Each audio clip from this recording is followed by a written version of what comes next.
आज इस video lecture में मैं आप लोगों को स्ट्रक्चर पैडिंग को एक एग्जांपल के थ्रू समझाऊंगी। इसके प्रीवियस लेक्चर में मैंने स्ट्रक्चर पैडिंग के बारे में बताया था, तो उसका लिंक मैं आप लोगों को डिस्क्रिप्शन बॉक्स में दे दूंगी, तो जिसके थ्रू आप वहां पर स्ट्रक्चर पैडिंग क्या है ये जान सकते हैं। तो देखते हैं कि किस तरीके से स्ट्रक्चर पैडिंग जनरेट होती है।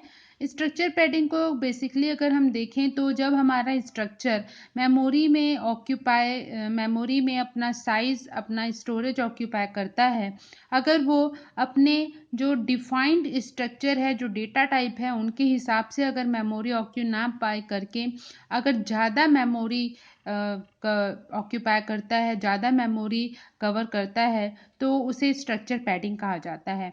आज हम एक एग्जाम्पल के थ्रू समझेंगे कि स्ट्रक्चर पैडिंग किस तरीके से जनरेट होती है, किस तरीके से हमें दिखाई देती है।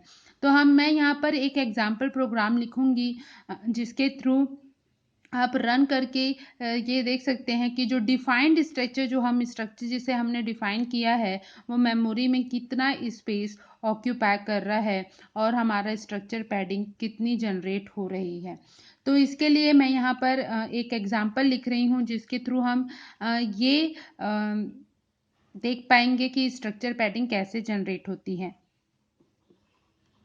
एग्जाम्पल ऑफ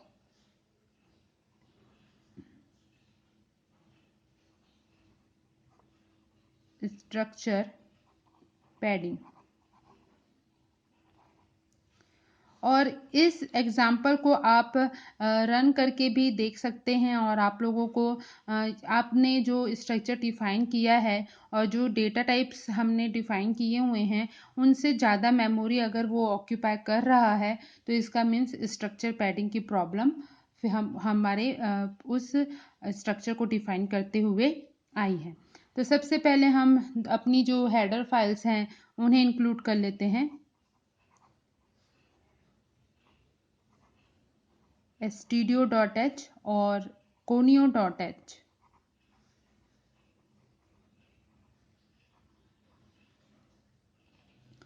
अब जस्ट हम अपने इस फाइल को इंक्लूड करने के जस्ट बाद हम स्ट्रक्चर डिफाइन कर सकते हैं, या फिर वॉइड मेन के जस्ट बाद हम अपना स्ट्रक्चर डिफाइन करते हैं। तो मैं यहीं पर अपना जो स्ट्रक्चर है उसे डिफाइन कर रही हूँ। तो मेरा पहला स्ट्रक्चर है स्ट्रक्चर 1 और इसके डेटा मेंबर्स जो हैं वो मैं डिफाइन कर रही हूँ। तो integer ID 1, then integer ID 2, then character name, then again एक कैरेक्टर वेरिएबल ले रहे हैं हम C, देन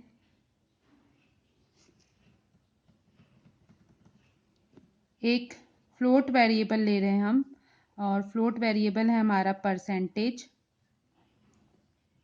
और ये हमारा पहला जो स्ट्रक्चर है वो डिफाइन हो गया है। जस्ट इसके बाद मैं एक दूसरा स्ट्रक्चर डिफाइन कर रही हूँ। तो स्ट्रक्चर डिफाइन करने के लिए जैसा कि हम जानते हैं स्ट्रक्ट कीवर्ड का यूज़ करते हैं, और तो स्ट्रक्ट कीवर्ड का यूज़ करके मैंने सेकेंड स्ट्रक्चर डिफाइन किया। इसमें भी हम सेम डेटा मेंबर डिफाइन कर रहे हैं, ID 1, character name, integer ID 2, then character C, और उसके बाद आपका नेक्स्ट है फ्लोट परसेंटेज। तो यहाँ पर ध्यान देने वाली बात ये है, देखिए यहाँ पर जो दोनों हमारे स्ट्रक्चर हैं, स्ट्रक्चर 1 और स्ट्रक्चर 2, इन दोनों के जो मेंबर हैं वो बिल्कुल सेम है। यहाँ पर भी हमारा इंटीजर ID मेंबर है 1, ID 1 है, ID 2 है, और बस हमारे स्ट्रक्चर का नाम जो है वो अलग अलग है, और जो इनका ऑकरेंस है वो थोड़ा सा मैंने यहाँ पर चेंज किया है। जैसे यहाँ पर ID1 ID2 था, देन नेम और सी कैरेक्टर सी था और उसके बाद फिर परसेंटेज था। लेकिन स्ट्रक्चर 2 में यहाँ पर देखिए, यहाँ पर जो हमारे वेरिएबल हैं, जो डेटा मेंबर है, उनका ऑकरेंस में हमने थोड़ा ऊपर नीचे किया है। इसलिए क्योंकि सेम स्ट्रक्चर डिफाइन करने से हमारे पास प्रॉब्लम जनरेट होगी, तो स्ट्रक्चर 2 और स्ट्रक्चर 1 को थोड़ा सा डिफरेंस करने के लिए उनके मेंबर्स को हमने ऊपर नीचे किया है। अब इसके बाद स्ट्रक्चर को डिफाइन हमने कर लिया। अब इसके बाद हमें स्ट्रक्चर को एक्सेस करना है। तो जैसा कि हम जानते हैं कि स्ट्रक्चर को एक्सेस करने के लिए हमें स्ट्रक्चर वेरिएबल की ज़रूरत होती है। तो हम नेक्स्ट जो है स्ट्रक्चर वेरिएबल डिक्लेयर करेंगे। तो हमारा नेक्स्ट है, अब हम अपने जो वॉइड मेन का पोर्शन है वो स्टार्ट करेंगे। हमने स्ट्रक्चर डिफाइन कर लिया है, अब हमारा मेन फंक्शन है। तो वॉइड मेन के अंदर मैं अपने स्ट्रक्चर के लिए स्ट्रक्चर मेंबर जो है, वो स्ट्रक्चर वेरिएबल जो है वो मैं डिफाइन कर रही हूँ। तो स्ट्रक्चर 1 के लिए मैंने डिफाइन किया है ए, और उसी तरीके से स्ट्रक्चर 2 के लिए मैं मेंबर डिफाइन कर रही हूँ बी। तो ए और बी जो है यहाँ पर हमारे वो स्ट्रक्चर वेरिएबल हैं जिनके थ्रू हमने जो स्ट्रक्चर के डेटा मेंबर जो डिफाइन किए हैं उन्हें हम एक्सेस कर पाएंगे। अब नेक्स्ट स्टेटमेंट है हमारा प्रिंट एफ स्टेटमेंट। क्योंकि हम स्ट्रक्चर पैडिंग को समझने के लिए मैं आप लोगों को ये एक एग्जांपल प्रोग्राम बता रही हूँ।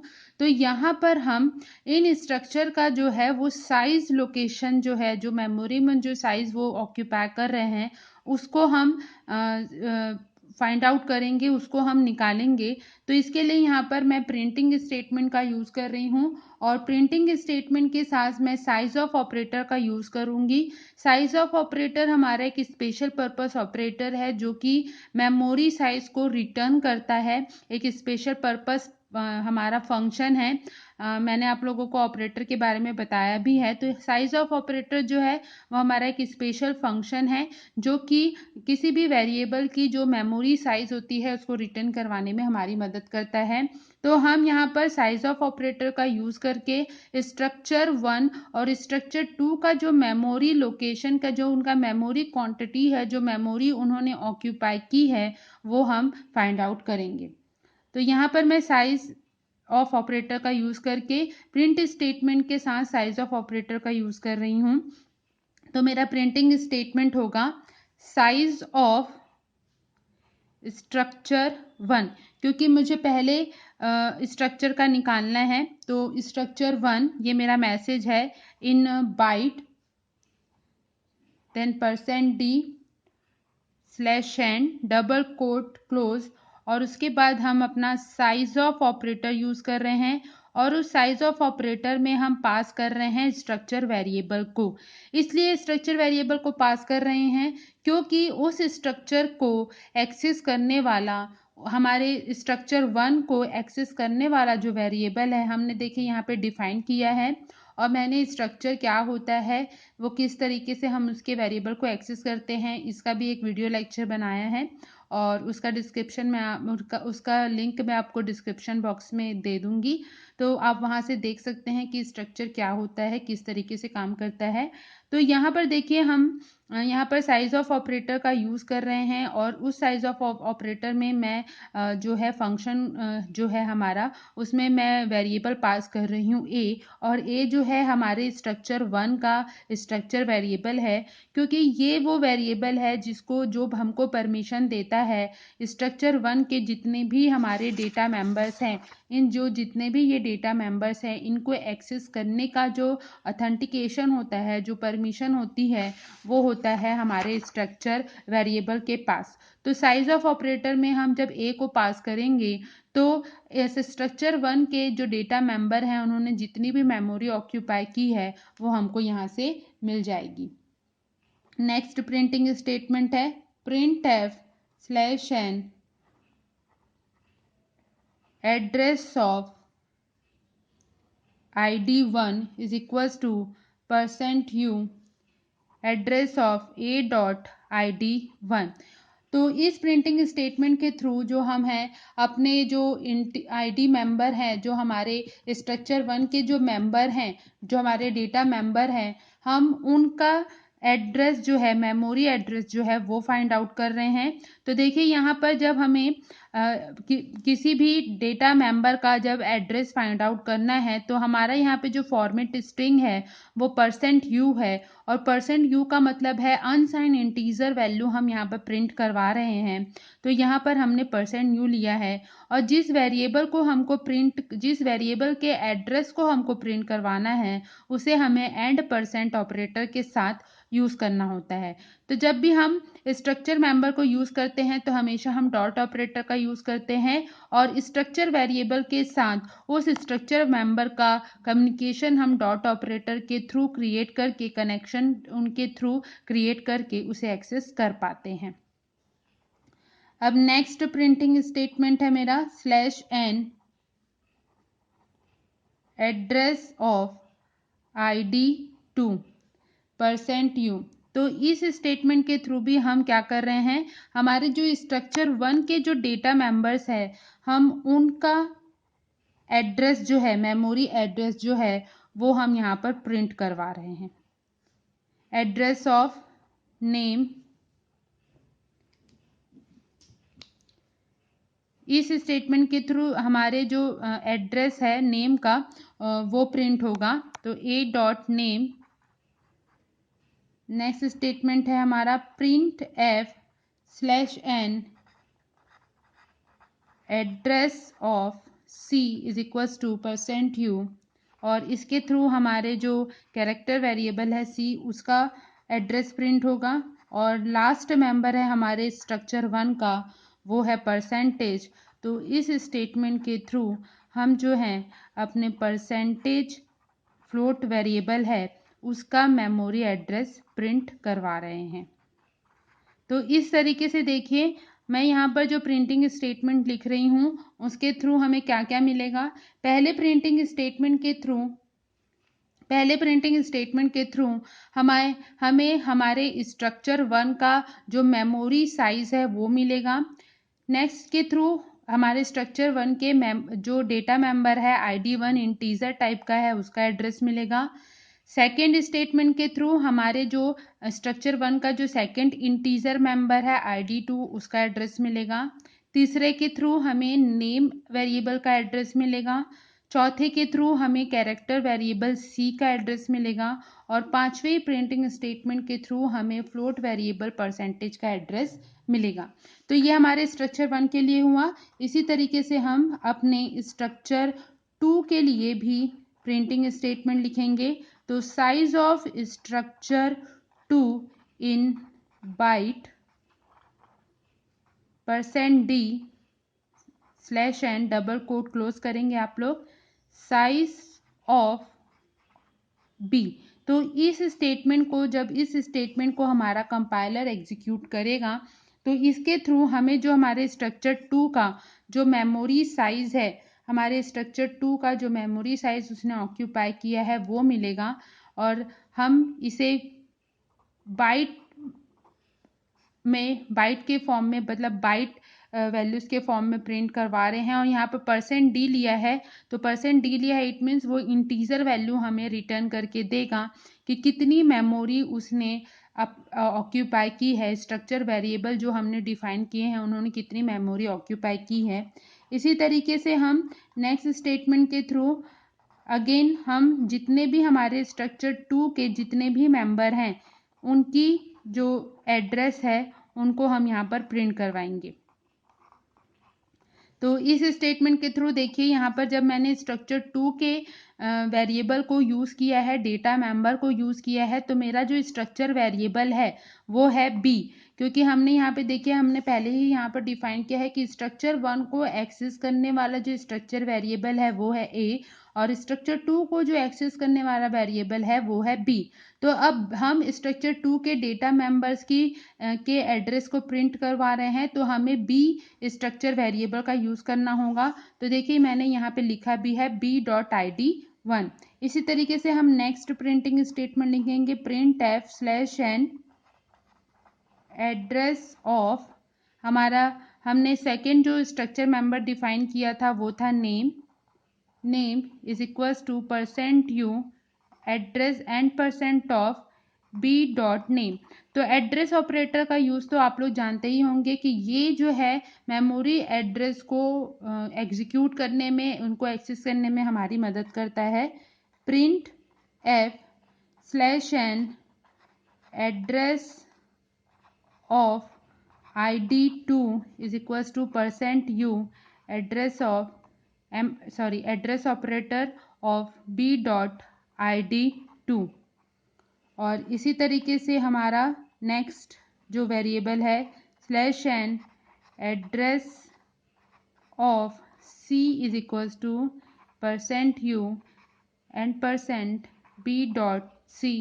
और अब हमारा जो लास्ट वेरिएबल है, हमारा फ्लोट वेरिएबल, उसके एड्रेस को हम यहाँ पर प्रिंट करवाएंगे। तो address of percentage is equals to %u b dot percentage. तो जब भी हमें किसी वेरिएबल के एड्रेस को प्रिंट करवाना है तो हमें ये ध्यान रखना है कि हमें हमेशा %u का यूज़ करना है। %u फॉर्मेट स्ट्रिंग जो है वो हमें एड्रेस प्रिंट करवाने में मदद करती है, एड्रेस एक्सेस करवाने में मदद करती है, अनसाइंड इंटीजर होता है। इसके बाद हमारा जो नेक्स्ट स्टेटमेंट है, इसके बाद हमारा नेक्स्ट स्टेटमेंट आएगा सिर्फ गेट ch और उसके बाद हमारा क्लोजिंग ब्रैकेट। तो इस तरीके से हम स्ट्रक्चर पैडिंग का एग्जाम्पल मैंने आप लोगों को यहाँ पर बताया है। और इस तरीके से हम इस एग्जाम्पल को जब आप एग्जीक्यूट करेंगे, कंपाइल करेंगे, एग्जीक्यूट करेंगे, तो आप लोगों को ये पता चलेगा कि हमारा स्ट्रक्चर 1 कितना साइज ऑक्यूपाई कर रहा है और हमारा स्ट्रक्चर 2 भी कितना साइज ऑक्यूपाई कर रहा है। तो इस तरीके से हम फाइंड आउट कर सकते हैं कि किस तरीके से स्ट्रक्चर पैडिंग परफॉर्म हुई है। जैसे कि मैंने आप लोगों को बताया कि स्ट्रक्चर पैडिंग का मतलब ये होता है कि जब हमने अपने स्ट्रक्चर को डिफाइन किया है और जितने डेटा मेंबर्स हैं वो उनके अलावा भी अगर एक्स्ट्रा स्पेस कवर करता है, एक्स्ट्रा स्पेस ऑक्यूपाई करता है, तो उसे स्ट्रक्चर पैडिंग कहा जाता है। जैसे यहाँ पे देखिए इंटीजर है, देन इंटीजर है, कैरेक्टर है, फ्लोट है। तो ये 4 4 1 1 देन 4। तो आपका टोटल कितना बाइट होना चाहिए? 4 4 8 9 10 और 14। तो अगर ये 14 बाइट कवर कर लेता है तो स्ट्रक्चर पैडिंग की प्रॉब्लम नहीं आएगी। लेकिन अगर इसने 14 बाइट मेमोरी साइज में ना लेकर अगर 20 बाइट इसने लिया है, मैं यहाँ पर सिर्फ एग्जांपल बता रही हूँ कि मेमोरी साइज में अगर इसने 20 बाइट ऑक्यूपाई किया है, इट मीन्स हमारे उस स्ट्रक्चर में पैडिंग की प्रॉब्लम है, मतलब पैडिंग जनरेट हुई है, मतलब एक्स्ट्रा स्पेस हमारे स्ट्रक्चर ने जो है वो मेमोरी में ऑक्यूपाई किया है। तो इस लेक्चर में बस इतना ही देखते हैं। इसके बाद इस एग्जाम्पल के साथ मैं आपको इसके और भी क्या क्या इफ़ेक्ट्स पढ़ते हैं और इस एग्जाम्पल को आप लोग एग्जीक्यूट करके देखिए तो आपको समझ में आएगा कि स्ट्रक्चर पैडिंग किस तरीके से परफॉर्म हो रही है, जनरेट हो रही है। और इस एग्जाम्पल को मैं आप लोगों को नेक्स्ट वीडियो में भी नेक्स्ट लेक्चर में जो है आपको और डिटेल से समझाऊंगी। Okay, thank you friends.